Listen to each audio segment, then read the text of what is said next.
Hello મિત્રો, સ્વાગત છે તમારું અમારી આ એજ્યુકેશનલ અને માહિતીસભર એવી યુટ્યુબ ચેનલ પ્રિપેરેશન એકેવા. મિત્રો, આ ચેનલમાં સ્પર્ધાત્મક પરીક્ષામાં ઘટતી દરેક ઘટના એટલે કે કોઈ વાદ વિવાદ હોય, સ્પર્ધાત્મક પરીક્ષાની ડેટ્સ હોય, રિઝલ્ટની ડેટ્સ હોય, રિઝલ્ટ હોય, મેરિટ હોય, કટ ઓફ હોય, અથવા તો કોઈ પેપર જ કે એમના પેપર સોલ્યુશન કે એમના દરેક ઘટનાથી તમને વાકેફ રાખીશું. આ ચેનલ સાથે જલ્દી જોડાઈ જજો.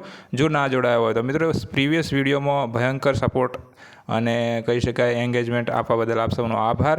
સીસીઈની એક્ઝામ મિત્રો ગૌણ સેવા પસંદગી મંડળ દ્વારા લેવાઈ છે અને એની પ્રોવિઝનલ આન્સર કી પણ રિલીઝ થઈ છે અને હવે ફાઇનલ આન્સર કી પણ રિલીઝ થશે અને જે પ્રોવિઝનલ રિઝલ્ટ જે છે એ પણ રિલીઝ થશે. મિત્રો, ગૌણ સેવા પસંદગી મંડળે સ્પષ્ટ જણાવ્યું છે કે અમે તબક્કે જે છે, કેમ કે 71 શિફ્ટ છે એટલે વિચારીને ડગલું ભરીએ છીએ અને વિચારીને અમે જે છે અપડેટ્સ આપતા રહીશું. બરાબર, 71 શિફ્ટ હોવાને કારણે થોડું લેટ થશે. કેટલું લેટ થશે એની આપણે વિડીયોના અંત સુધીમાં વાત કરીશું. કઈ ડેટ સુધીમાં તમારું રિઝલ્ટ આવી જશે, કેટલા કેન્ડિડેટ્સની સંખ્યાની દ્રષ્ટિએ બોલાવવામાં આવશે મેન્સ પરીક્ષા માટે અને કેટલા ઉમેદવારોને જે છે લાયક ઠેરવામાં આવે છે. મિત્રો, અહીંયા તમે એક જૂની જે છે PDF તમને બતાવી રહ્યો છું. ત્યાં તમે જોઈ શકો છો હેડ ક્લાર્કથી લઈને અલગ વિભાગમાં જે છે આ સ્પર્ધા પરીક્ષા યોજાઈ હતી. જુનિયર ક્લાર્ક બી ટીમમાં છે. બરાબર, એ ટીમમાં ઘણી એવી સંવર્ગની ભરતીઓ જે છે એમાં તમે કમ્પીટ કરી શકો છો. અહીંયા તમને જે બતાવવા માગું છું મિત્રો, એ કંઈક આ પ્રમાણે છે. જૂની PDF આપણે તમને બતાવવાનો મિનિંગ એટલો છે કે ફક્ત એક જે છે એ નિયમ તમને બતાવવા માગું છું અને એ નિયમના મુતાબિક તમે અહીંયા જોઈ શકો છો. એ પ્રમાણે ઘણા એવા સ્ટુડન્ટ્સનો ક્વેશ્ચન હોય છે, કેટલા લાયકી ધોરણ હોય છે. 40% મિત્રો, ખાસ કરીને યાદ રાખજો, 40 માર્ક્સ તમારે હોય 100માંથી તો તમે મેન્સ આપવા માટે લાયક છો. બરાબર, અથવા આ 40થી 45 સુધીમાં રહી શકે. બરાબર, મેન તો આ 40 છે. 40+ આવ્યા હોય તો તમે મેન્સમાં પરીક્ષા આપવાના લાયક છો. હવે આ જે લાયકી ધોરણ છે, ખાસ કરીને યાદ રાખજો, મેન્સમાં આનો કોઈ રોલ નથી. બરાબર, પરંતુ આ ફક્ત ઘણા વિદ્યાર્થી પૂછતા હોય છે એ માટે મેન તમને બતાવવાનું એ કે અહીંયા ભરતી થતી કેટેગરી વાઇઝના જગ્યાના 7 ગણા ઉમેદવારોને મુખ્ય પરીક્ષા માટે બોલાવવામાં આવશે. હવે મિત્રો, તમને એક અપડેટ મેં આપી હતી કે 5202 જેટલી જગ્યા છે એના તમે 7% ગણી નાખો. તો મિત્રો, 5202 જેટલી જગ્યા જે છે એની અપડેટ્સ આવી હતી. 898 કંઈક જગ્યા જે છે પાછળથી વધી હતી, એની આપણી અપડેટ મૂકેલી છે.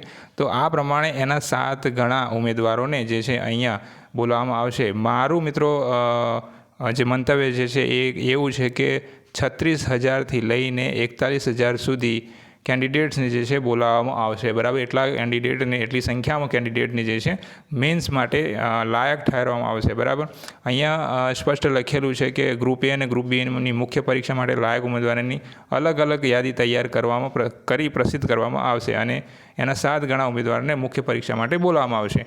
હવે મિત્રો, આપણે વાત કરીએ કે જે કટ ઓફ માર્ક્સ છે, બરાબર, કટ ઓફ માર્ક્સ જે છે એ કેટલું રહેશે અથવા કેટલું રહેવાની સંભાવના છે. મિત્રો, પરફેક્ટ નથી, આ સમજી લો મિનિમમ માર્કિંગ છે, મિનિમમ કટ ઓફ છે. તમે ખાસ યાદ રાખજો કે મિનિમમ આટલું ને આટલું તો રહી જ શકે છે. બરાબર, તો કેટેગરી વાઇઝ આપણે જે છે અલગ વિડીયોઝ જોઈને અલગ વિદ્યાર્થીઓના ડેટા એનાલાઇઝ કરીને આપણે એક કટ ઓફ તૈયાર કરી છે. બરાબર, CCEનું કટ ઓફ 2024. બરાબર, અને કેટલા ઉમેદવારોને આપણે કેટલી સંખ્યા છે એ મુતાબિક તમને જણાવી દીધું. તો પણ આપણે વિડીયોના અંત સુધીમાં બતાવીએ છીએ. તો વિડીયોમાં બનાવી રહેજો. વિડીયો ગમે તો અચૂકથી લાઇક કરજો. ચાલો તમને જે છે કટ ઓફ માર્ક્સ અમે કેટલું રહેશે એ વિશે આપણે ચર્ચા કરી લઈએ. મિત્રો, અત્યારે જે આપણે વિડીયો બનાવ્યો એ પ્રમાણે રેન્ક ગુરુજી અને અલગ વેબસાઇટમાં તમને તમારું જે છે વિધાઉટ નોર્મલાઇઝેશન જે છે માર્કિંગ તમને જોવા મળી શકે છે. ઘણા ઉમેદવારોને 83થી લઈને 85 સુધી પણ માર્કિંગ અટકેલું છે. બરાબર, તો શું એ ઉમેદવારો જે છે એ ટોપ રહેશે કે એમને એ આપવા મળશે કે નહીં, અથવા તો શું તમારા 40થી 45ની વચ્ચે છે તો શું તમારું માર્કિંગ વધી શકે છે? આવા પ્રશ્નો તમને અત્યારે થતા હશે. બરાબર, અને આપણે જે અહીંયા ટોપિક્સ ઉમેર્યા છે એ પ્રમાણે જણાવું તો કેટેગરી વાઇઝ કટ ઓફ કેટલું રહેશે, બરાબર, અંદાજે કેટલી સંખ્યામાં મુખ્ય પરીક્ષામાં બોલાવવા છે તો આપણે વાત કરી કે મને એવું લાગે છે કે 36,000થી લઈને 41,000 સુધી કેન્ડિડેટને જે છે બોલાવવામાં આવશે. બરાબર, ત્યારબાદ નોર્મલાઇઝેશન અંતે મેરિટ કેટલું રહેશે, બરાબર, તો એની પણ આપણે ચર્ચા કરી લઈએ છીએ અંત સુધીમાં. મિત્રો, અહીંયા તમે જોયું હશે કે કેન્ડિડેટ્સને જે છે મિનિમમ જે છે 40થી 45ની વચ્ચેનો સ્લોટ વધારે રહેશે અને એનાથી પણ વધારે કહું તો મિડ રેન્જમાં જે છે જે મીડિયમ લાવવાવાળા જે માર્ક્સ છે એ લોકોની સંખ્યા વધારે છે, બરાબર. અહીંયા તમને જણાવી દઉં કે આ જે મેલ અને ફિમેલની જે સંખ્યા છે એ કંઈક આટલી છે, બરાબર. સીટ્સ આટલી છે, બરાબર.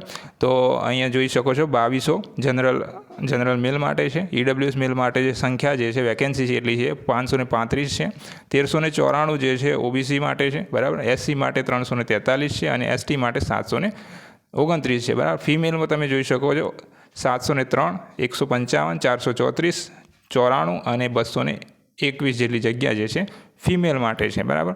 અહીંયા 5202 એલિજિબલ છે. 36,000 ને 41,000, 36,000થી લઈને 41,000 સુધી એપ્રોક્સ જે છે ફાઇનલ રિઝલ્ટ માટે તમને ફાઇનલ રિઝલ્ટ પછી તમને જે છે બોલાવવામાં આવશે. એટલે કે જે આ CCC પ્રિલિમ્સનું જે ફાઇનલ રિઝલ્ટ આવે, બરાબર, ત્યાર પછી આટલા ઉમેદવારોને બોલાવવા જોઈએ. મારું તો એવું માનવું છે કે ભરતી બોર્ડે એટલે કે ગૌણ સેવાએ થોડો મોટું દિલ રાખીને જે છે વધારે ઉમેદવારોને ખેંચી લેવા જોઈએ, વધારે ઉમેદવારોને તક આપવી જોઈએ. કેમ કે આ જે તક છે એ પ્રથમવાર તમારા ઉપર જે છે અપ્લાય થયું હતું. આ CCC એના પર આપણે વિડીયો પણ બનાવ્યો છે કે CCC એક અભિશાપ છે કે પછી આશીર્વાદ છે. તો એ મુતાબિક તમારા ઉપર પ્રથમ પ્રયાસ છે, તો જે છે તમારે જે છે તમને વધુ ચાન્સ મળવો જોઈએ. તમને જે છે મેન્સ માટે વધુ ઉમેદવારોને સિલેક્ટ કરવા જોઈએ. ઓકે, તો મિત્રો અહીંયા આપણે વાત કરીએ છીએ વિડીયોના અંતે. CC એક્ઝામનું જે કટ ઓફ માર્ક્સ છે કંઈક આ પ્રમાણે રહેશે. તમે સ્ક્રીન ઉપર જોઈ રહ્યા છો એ મુજબ રહેશે. 2024નું વિધાઉટ નોર્મલાઇઝેશન આપણે જોયું, બરાબર, જે વેબસાઇટ્સ ઉપર જોઈએ છે, પણ આ વિથ નોર્મલાઇઝેશન મેથડ સાથે આપણે એનાલાઇઝ કરીને મારા મંતવ્ય મુજબ જે છે આ પ્રમાણેનું જે છે કટ ઓફ રહેશે, બરાબર, અટકી શકે છે, બરાબર. જનરલ મેલમાં તમે જે છે જોઈ શકો છો પ્રમાણે 56થી લઈને 58 સુધી માર્ક્સ રહી શકે છે નોર્મલાઇઝેશન મેથડના વધ્યા અથવા ઘટ્યા પછી, બરાબર. EWS મેલમાં જે છે 47થી લઈને 50 સુધી રહી શકે છે મિનિમમ કટ ઓફ. ત્યારબાદ OBC કેટેગરીમાં મેલમાં જે છે 45થી લઈને 46 સુધી. SCમાં જે છે 48 માર્કથી લઈને 52 માર્ક સુધી અટકી શકે છે પુરુષમાં.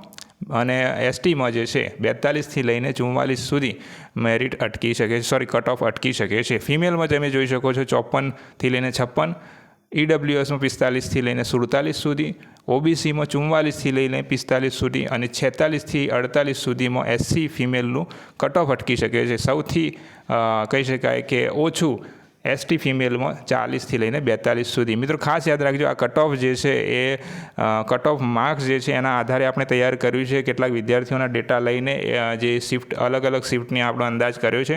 ખાસ કરીને અમુક શિફ્ટ જે બહુ જ હાર્ડ હતી, બરાબર, કમ્પેરેટિવલી હાર્ડ હતી, એના કારણે આપણે આ વિડીયોમાં જે છે એનાલાઇઝ મારા મંતવ્ય મુજબ જે છે આટલું કટ ઓફ રહી શકે છે વિથ નોર્મલાઇઝેશન મેથડ પછી, બરાબર.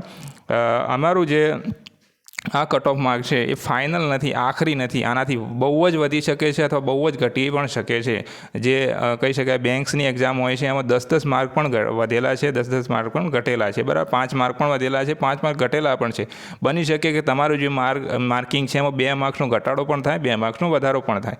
તો કેન્ડિડેટ્સને જે છે કોઈ પણ ચિંતા કરવા જેવી નહીં. ફક્ત વાત જે છે તમારે અત્યારે વેઇટ કરવાની જરૂર છે. જો તમે મેન્સની તૈયારી અને જો તમે ઓક્સિજન ઉપર છો, તમને એવું લાગે છે તો ઓક્સિજન છો તો જ ફક્ત વેઇટ કરવો, બાકી વેઇટ કરવાનો નથી. જો તમે એલિજિબલ છો તો નેક્સ્ટ પરીક્ષા એટલે કે જે મેન્સની જે છે પરીક્ષાની તમે તૈયારી કરી શકો છો. અને CCની એક્ઝામ જે છે એ કહી શકાય કે તમે અગાઉ MGVCL અને UGVCL એવી પરીક્ષાઓ આપેલી છે અથવા તો બેન્કિંગ SSC એવી પરીક્ષાઓ આપેલી છે. તો એમાં જે છે આ નોર્મલાઇઝેશનનો મેથડનો જે છે ઉપયોગ થાય છે એ તમારે વાકેફ હશો, બરાબર. અને એમાં જે છે તમારું પલ્લું ભારે પણ થઈ શકે અને તમારો તખતો પલટ પણ થઈ શકે એવું હોય છે, બરાબર. તો આશા રાખું તમને આ કટ ઓફ માર્ક્સ જે છે એ એનાલાઇઝિસ ગમ્યું હશે, અને ગમ્યું હોય તો વિડીયોને અચૂકથી લાઇક કરી દેજો. વિડીયો જરા લાંબો થઈ ગયો છે કેમ કે આપણે દરેક ટોપિક જે છે એડ કરવા હતા, કવર કરવા હતા. તો આશા રાખું તમે અમારા ચેનલ સાથે લાંબા ગાળા સુધી જોડાયેલા હશો અને આગળ પણ જોડાયેલા રહેશો અને અમારા આવા જ ઇન્ફોર્મેટિવ વિડીયો જે છે તમે જોશો અને વધુ પસંદ કરશો. આભાર.